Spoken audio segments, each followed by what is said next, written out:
And now it is my great pleasure to introduce our guest speaker for the day, Donna Hartley. Donna says that she is a 6-time survivor. What does that mean? She's going to tell us all about it. Donna is a Tahoe local. She is an international inspirational speaker and a past life reader. She'll tell you a little more about that too, maybe. She's also author of the Fire Up Your Life series, which we have for sale here, or you can call the center and ask how to get your copies. And her life story was featured on ABC, NBC, PBS, and in the New York Times. Please join me in welcoming Donna Hartley. Thank you. Thank you. Okay, so we've heard the sayings, let go and let God. Do we really do that? I mean, I struggled with that. How do I become proactive, make my life happen, and then how do I turn it over to God? So this was a big search for me. Okay, so what I'm going to present today is a couple stories to show you my examples of not letting God do it and then letting God do it. And then some of the strategies that I learned to kind of be on God's team and allow Him to be on my team so we can get the results we want. So when I first came to Tahoe, I was in 7th grade and I'm from Pennsylvania. So I ski at a little mountain that had a rope tow. So when I saw this big mountain for the Olympics in 1960, I went, oh my gosh, it's the biggest thing in the whole world. And then I loved the ice skating, I loved the skiing, I loved the parade. I went in the little athletic church that they have there. That's for the athletes, it's all glass.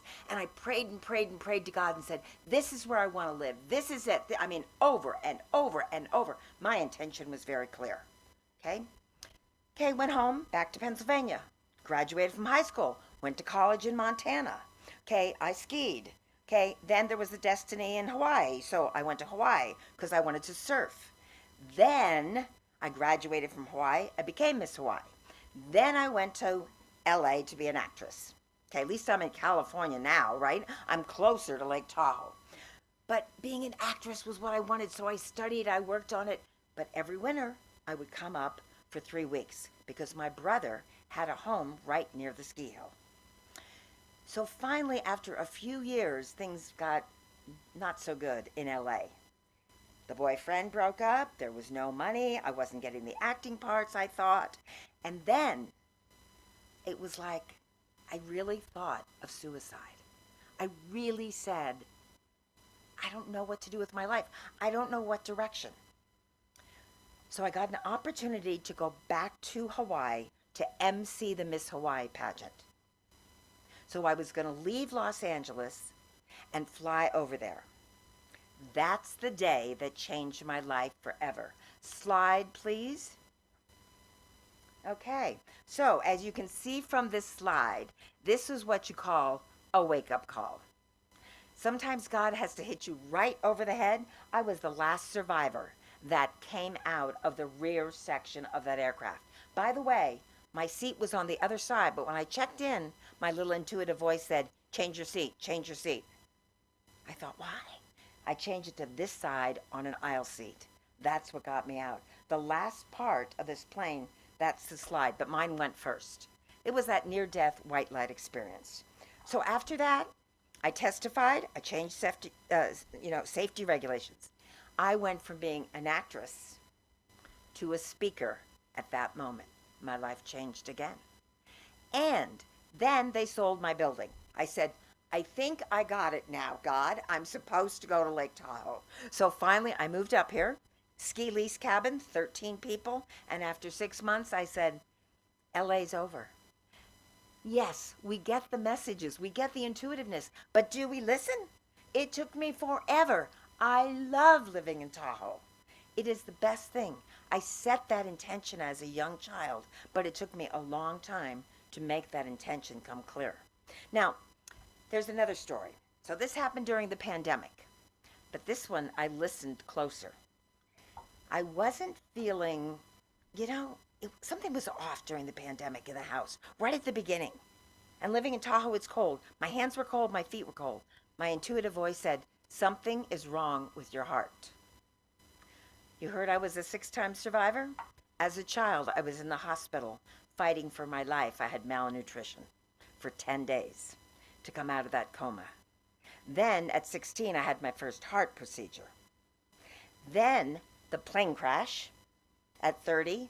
Then it was melanoma stage 3 that I had to have done. Then open heart surgery. So I'm intuitive. And when my hands were cold, I said, I think something's wrong with my heart. I had no other symptoms. So I finally got into doctors when they opened up. And I prayed and prayed and prayed. Here we go. Let's work together. And I wanted the best team of doctors. I got them in San Francisco. They had done this new cutting edge technique where they put one valve inside of the other valve because it was always my aortic valve. And fabulous. I met with them. We got it scheduled. I got there. 28 hours, I was out of the hospital. I was walking. It was amazing. But they said I had to do rehab. There are no rehab centers open anywhere. So I go, okay, God, you gave me what I wanted. Now I want my full health back. I've got to be proactive. So I bought a cat stroller, put my little cat in it, and I walked 500 miles around my neighborhood in 3 months. And I'd like to show you, Starry, that is the little cat I put in the stroller. And Sue is shaking her head here because she used to see me walk around the neighborhood with the cat, strap her in this little thing. But see, I didn't know if I could walk without something to hold on to. So a stroller was the perfect thing. She loves it. Now when I go out of the house, she looks up. Is it stroller time? Is it stroller time? Thank you. Slide off. So that's proactive. We combine hearing what God wants. We don't force it, but we work with it.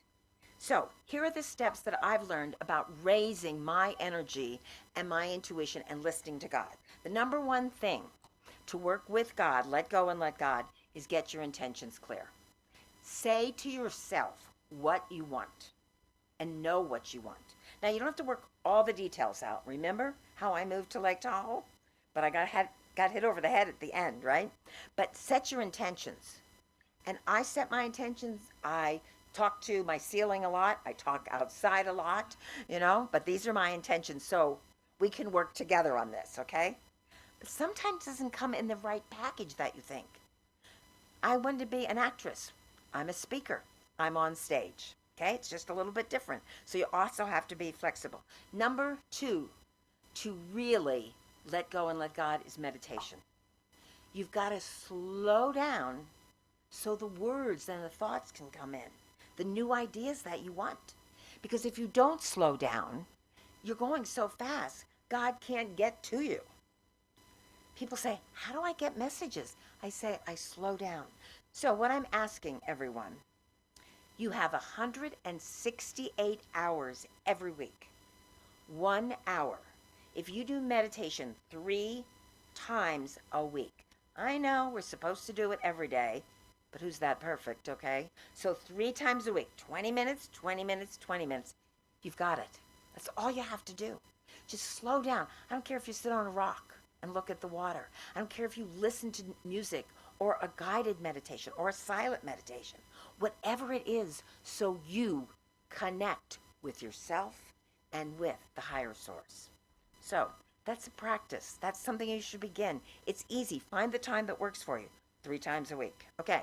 Next one, the junk food. Okay. Now, they've proven it over and over again. What slows down the brain and your energy is sugar. And we eat so much sugar. So, I wanted an iced tea. It was really hot this day that I wanted the iced tea, and I went in the store. I read labels. 45 grams. I go, 45 grams, okay? 45 grams is 8 teaspoons of sugar. So every time you see 5 grams, it is 1 teaspoon of sugar. So start becoming aware.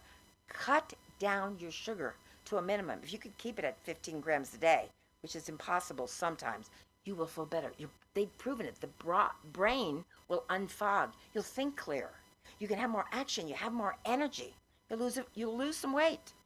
So the junk food. The other way I trick myself, because I like sweets, okay, and I ate lots of sweets over the holidays, cookies, okay, is I do glass containers with just little plastic lids on it in my refrigerator. I put them in on Sunday. Okay, one's got red peppers in, one's got nuts in, one has chicken in, one has berries in. So one has oatmeal in.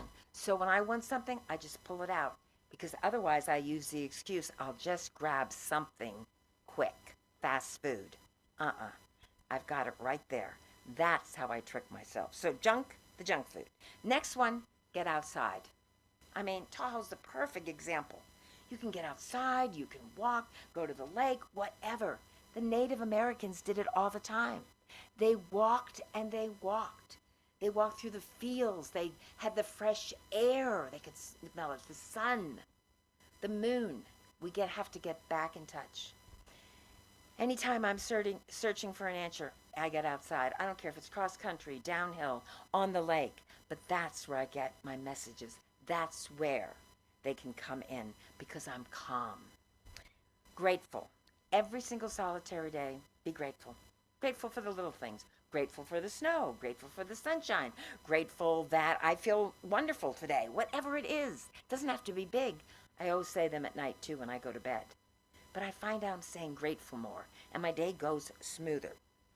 Intuition. We hear about it, but do we trust it? So 20 years ago, when you said the word meditation, it was woo-woo, okay? Now corporations do it. People are doing it all over the world. Finally, they're accepting it. Intuition is the next thing that people will finally accept. So I hear it from companies now go, okay, we got all the paperwork on this person. They have a great education, great skills, great everything. But what's your gut about this person when you interview them? So they're starting to say, trust the gut. So finally, it will be taught in schools. People will be open up to it. So trust your gut. But not only trust it, you have to act upon it. How many times have you had those little feelings and you go, you know, I don't know, just doesn't feel right. Or I got to do that. Sometimes I'll be getting in my car and it goes, don't go that way, go the long way.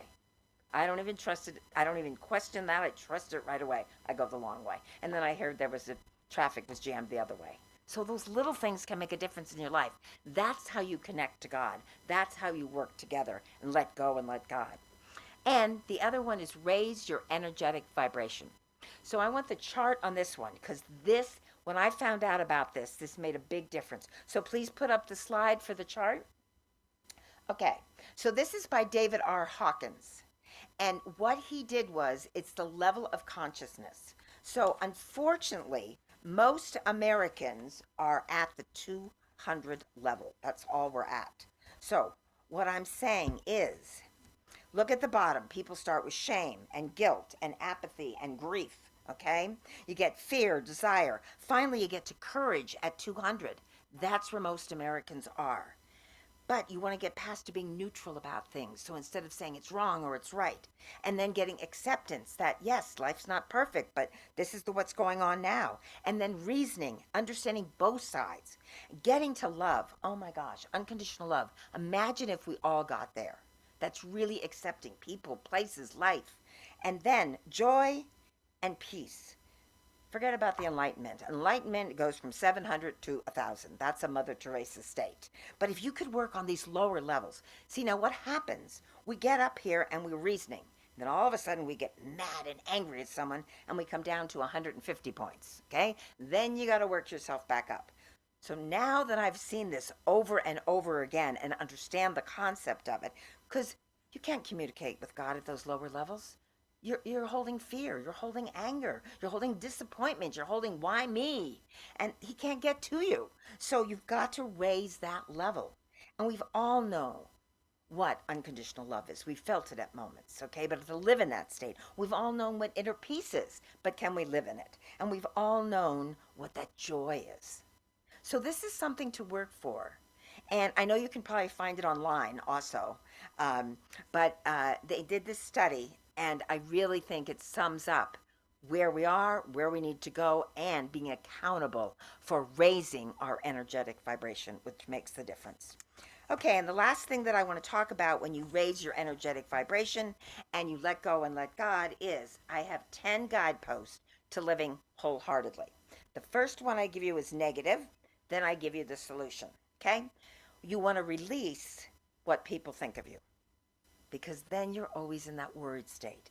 You want to go to being yourself, authentic, real, honest. Number two, perfection drives you crazy and drives everyone around you crazy. So let go of that one. That doesn't work. But self compassion. You make mistakes. But if you love yourself, you laugh, all those things. The next one, powerless and numbing. Yep, that is junk food, that's alcohol, that's wasting time. But if you are a self reliant spirit, it makes a difference. You can keep moving on. The next one is scarcity or fear. That brings in darkness. What do you want to be? You want to be a light person, a light bearer. Gratitude and joy. The next one is need for certainty. Well, you can let that go in the world now because nothing is certain, right? It changes instantly, right? So, what do you have to do? Trust your intuition and trust your faith. That's what'll get you through those challenging times. The negative one is comparison for the next. Once you compare, you're better or you're worse. Okay? But be creative. Everybody has a talent, so be creative. The next one is exhaustion and proving your self worth by always working. Okay? You hit the burnout on that one. Then play and rest is what we need. Besides work, we need that play and rest. Okay? Anxiety as a lifestyle. Every day, you know people that live in that anxiety state all the time. Forget it. Calm and stillness. Next one, self doubt and supposed to. You're supposed to do this. You're supposed to do that. Forget it again. Meaningful work, some way that you feel valuable with what you do. And the last one, being cool and always being in control. That one's a lot of work, being cool all the time. Laugh, sing, dance like nobody's looking. Okay, so what I found out about by letting go and letting God and living out loud every single solitary day is I want to be on God's team every day and I want Him to be on my team. So every day we communicate, and those steps have really helped me center and get the results that I want, and that life flows much easier. So, in closing my presentation, I would like to end with a prayer just for a few minutes. So, if you close your eyes and we'll just affirm some things. Okay, I affirm that I will let go and let God, that every day I will live out loud, no matter what the day is, a day with snow, a day with rain, a day with sunshine, a day with money, a day with no money. I have one more day to make it right. And that's what I want to do. Enjoy every day. I will set my intentions, but I will release them then. I will absolutely meditate and also trust my intuition and act upon it. And every day I choose to raise my vibration so I can be a light worker everywhere I go. Thank you.